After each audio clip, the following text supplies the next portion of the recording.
प्यारे बच्चों, स्वागत है आपका क्लास 11th एनसीईआरटी बायोलॉजी की सीरीज में। हम लोगों ने पिछले लेक्चर में भोजन के पाचन को पूरी तरह से अग्र क्षुद्रांत और क्षुद्रांत में अवशोषित होता हुआ देखा। ठीक है। और हमने यह सीखा था कि जो भी अनावशोषित भाग होता है या अपचित भाग होता है वो बड़ी आंत में चला जाता है। इस तरह से हमने यह पाया था कि बड़ी आंत में कोई भी भोजन का पाचन नहीं होता है। ठीक है। तो यहाँ पे प्यारे बच्चों हम लोग आज यह जानने वाले हैं कि बड़ी आंत आखिर करता क्या है। तो चलिए स्टार्ट करते हैं और देखते हैं। यहाँ जैसा कि लिख रखा है कि बड़ी आंत, इसको हम लोग हाईलाइटर से देखें। ये देखिए, बड़ी आंत का कार्य। ठीक है। पहला क्या कह रहा है? पहला कह रहा है कुछ जल, खनिज एवं औषधियों का यह क्या करता है? अवशोषण करता है। यहाँ ध्यान से हम लोग समझेंगे कि यह बड़ी आंत उसके अंदर उपस्थित जल का, ठीक है, जो भी कचरा रहता है, जो भी वेस्टेज रहता है उसके अंदर से, फेसिस से भी ये क्या करता है? जल को अवशोषित कर लेता है। ठीक है। इसके अतिरिक्त जो उसमें मिनरल्स होते हैं ना, खनिज, उसका भी ये अवशोषण करता है। और जो भी दवा मेडिसिन का हम जो इस्तेमाल करते हैं ना, उसका भी ये अवशोषण कर लेता है। ठीक है।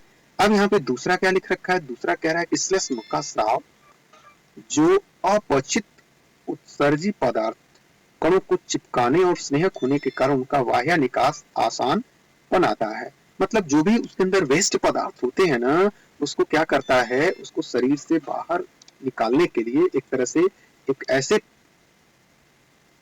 पदार्थ का स्राव करता है जो उसको, यानी कि वेस्टेज को चिपकने और स्नेहक होने के कारण वो वहां पर चिपकने से रोकता है और आसानी से बाहर क्या होता है? निकल जाता है। ऐसा वो बनाता है। फिर आगे क्या लिख रखा है? अपचित और अवशोषित पदार्थों को हम क्या कहते हैं? मल कहते हैं। यानी कि जो पदार्थ निकलता है ना, उसे क्या कहा जाता है? वेस्ट पदार्थ या मल कहते हैं या फीसिस कहते हैं।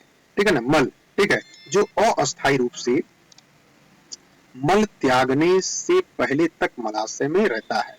मलाशय को भी हम लोग देख चुके हैं। मलाशय यानी कि एनस के ठीक ऊपर वाले भाग को हम लोग क्या कहते हैं? मलाशय कहते हैं। ऐसे यानी कि जो हम लोग बड़ी आंत की संरचना ये देख रहे थे ना, वो नीचे जा करके ये रेक्टम में, और यह रेक्टम जा करके यहाँ पे किसमें खुलता था? तो एनस में खुलता था। एनस, ये वाला संरचना में मल त्यागने से पहले वह मल कहाँ रहता है? इसी में इकट्ठा रहता है। ठीक है। उसके बाद वह एनस के द्वारा बाहर निकाल दिया जाता है। तो ये बड़ी आंत के का कार्य। फिर आगे क्या लिख रखा है? चलिए इसको देख लेते हैं। जठरांतरित पथ की क्रियाएं विभिन्न अंगों के उचित समन्वय के लिए तंत्रिका और हार्मोन के नियंत्रण से होती है। भोजन के भोज्य पदार्थों को देखने, उनकी गंध और अथवा मुंह गुहा नली में उपस्थित लार ग्रंथियों को स्राव के लिए उद्दीपित कर सकती है।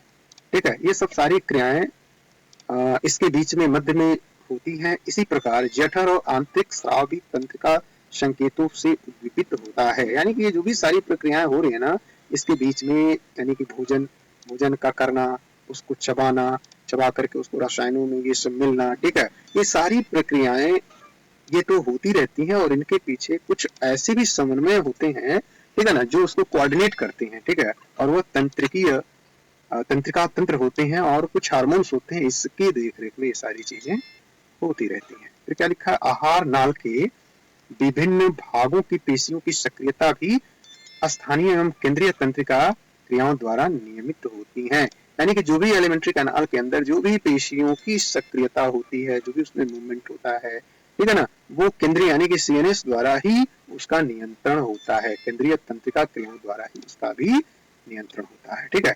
अब यहाँ पे कह रहा है हार्मोनल नियंत्रण, यानी कि हार्मोन के द्वारा जो नियंत्रण होते हैं उसके अंतर्गत जठर और यांत्रिक म्यूकोसा से निकलने वाले हार्मोन्स जो कि पाचक रसों के स्राव को नियंत्रित करते हैं। तो ये कोऑर्डिनेट की बात कर रहा है। ठीक है ना। उसके अतिरिक्त जो भी सारे कार्य होते हैं उसके नियंत्रण के लिए तंत्र यानी कि हमारे नर्वस सिस्टम्स जिम्मेवार होते हैं। फिर आगे क्या लिख रखा है? जंतुओं की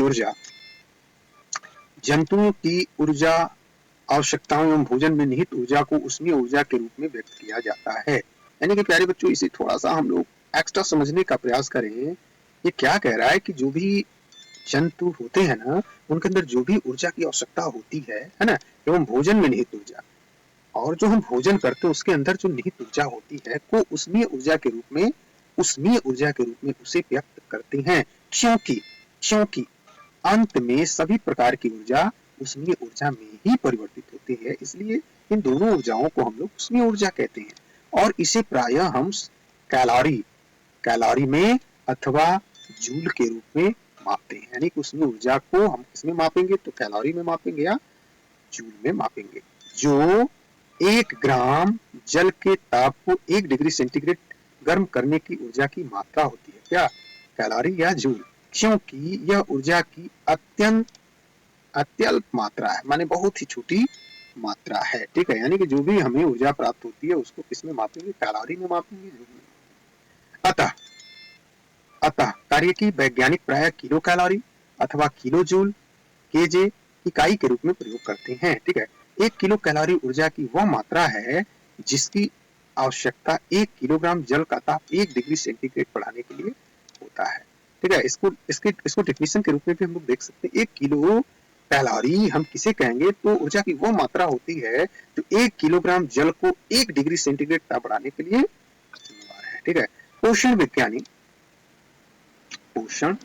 विज्ञानी परंपरागत ढंग से किलो कैलोरी को कैलोरी अथवा जूल, जिसे सदा ही कैपिटल लेटर में हम लिखेंगे, के रूप में व्यक्त करते हैं। यानी कि जो भी पोषण विज्ञानी है, जो कि न्यूट्रिशन से जो भी संबंधित है, वो इसको इसी किलो कैलोरी को कैलोरी अथवा जूल में ही व्यक्त करते हैं। एक बम यानी कैलोरी यानी कि ऑक्सीजन से भरा हुआ धातु का एक बंद कक्ष या बर्तन 1 ग्राम खाद्य पदार्थ के पूर्ण दहन से मोचित यानी निकलने वाली ऊर्जा को का स्थूल कैलोरी मान यानी कि जिसे हम लोग उसमें मान कहेंगे अथवा स्थूल ऊर्जा मान कहते हैं, ठीक है ना। यानी कि 1 ग्राम खाद्य पदार्थ, कोई भी खाद्य पदार्थ का 1 ग्राम का यदि हम पूर्ण दहन करें तो उससे जो मोचित यानी कि जो ऊर्जा उससे निकलती है वो खाद्य का स्थूल कैलोरी मान या उष्मीय मान को हम क्या कहेंगे, स्थूल ऊर्जा मान कहते हैं। तो क्या लिख रखा है कि 1 ग्राम खाद्य पदार्थ की वास्तविक दहन ऊर्जा उस खाद्य का कार्यकी मान होता है। अब यहाँ पे नीचे लिखा है कार्बोहाइड्रेट, प्रोटीन तथा वसा की स्थूल उष्मीय यानी कि कैलोरी मान क्रमशः कितने होते हैं तो 4.1 किलो कैलोरी प्रति ग्राम, फिर प्रोटीन का कितना 5.65 किलो कैलोरी प्रति ग्राम एवं 9.45 किलो कैलोरी प्रति ग्राम है, ठीक है। इसे अलग अलग हम लोग निकाल के देख सकते हैं, जबकि उनका कार्य की ऊर्जा मान 4 किलो कैलोरी प्रति ग्राम एवं 9 किलो कैलोरी प्रति ग्राम है। तो इस प्रकार ये बहुत अधिक कठिन नहीं है, इसे हम आसानी से समझ सकते हैं, ठीक है। हम लोग आज के लेक्चर में बस इतना ही समझने का प्रयास करेंगे। अगले लेक्चर में हम पाचित उत्पादों का अवशोषण यानी कि 16.3 पर चर्चा करेंगे। प्यारे बच्चों, आज के लिए बस इतना ही।